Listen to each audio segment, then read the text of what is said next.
20년이 넘게 14,000명이 넘는 부자들을 추적하고 연구한 스탠리 박사는 놀라운 사실을 밝혀냈습니다.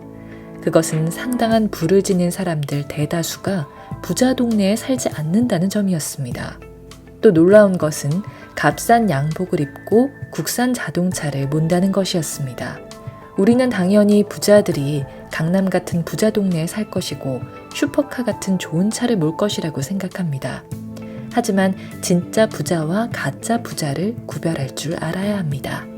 보통 외제차를 타고 명품을 휘두른 사람들은 수입이 높은 고소득자들입니다. 하지만 고소득자라고 해서 부자라고 할 수는 없습니다. 부는 수입과 반드시 일치하지 않기 때문이죠. 많은 돈을 벌면서 그만큼 다 써버린다면 그건 부유한 것이 아닙니다. 단지 부유층의 생활을 누리고 있는 것일 뿐입니다. 반면 진짜 부자들은 재정적으로 독립한 사람들입니다. 쉽게 말해 수년간 전혀 일을 하지 않더라도 현재의 생활 방식을 그대로 누리며 살아갈 수 있는 사람들이죠. 이들은 금수저로 태어난 행운아들일까요? 스탠리 박사가 만난 수많은 부자들 중 80%가 자수성가한 사람들이었습니다. 우리가 진정 부자가 되고 싶다면 이들의 마인드를 알아보고 벤치마킹해야 합니다. 자수성가한 부자들의 대부분은 한 도시에서 쭉 살아온 사업가였습니다. 자산이 폭발적으로 늘어났지만 주로 평범한 사람들이 사는 동네에 그대로 거주하고 있었습니다.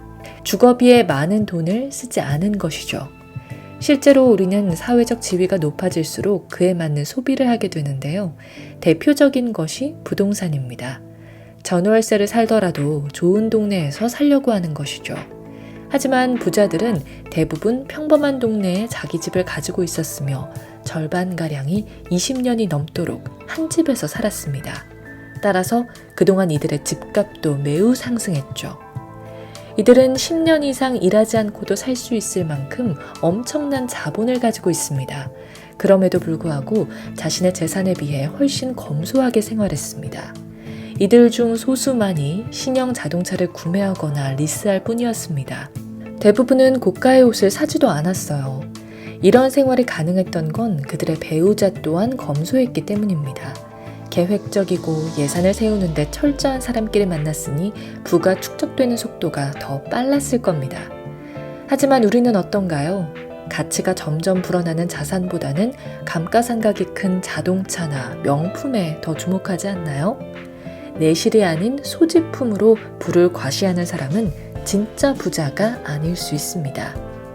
진짜 부자들은 이런 소지품을 모으는 것보다는 자산을 모으는 데 집중합니다. 이들은 매년 벌어들이는 소득의 20%를 투자합니다. 또 15%는 저축을 했어요. 대부분은 재산의 20%를 주식이나 펀드 같은 유가증권으로 가지고 있었고 이 주식을 파는 경우는 거의 없습니다. 그리고 투자 결정은 남에게 맡기지 않고 스스로 합니다. 또 이들은 자산의 21%가량은 개인 사업에 투자한 상태였습니다. 이렇게 쓰는 것보다 모으는 게 많은 부자들. 하지만 이들이 아낌없이 돈을 쓰는 것이 있었으니 바로 그것은 교육이었습니다. 이들은 자신과 자녀 그리고 손자들에게도 교육이 매우 중요하다고 생각합니다. 그래서 후손들의 교육에 많은 돈을 지출합니다. 자, 어디에 돈을 아끼고 어디에 돈을 써야 할지 감이 오시죠?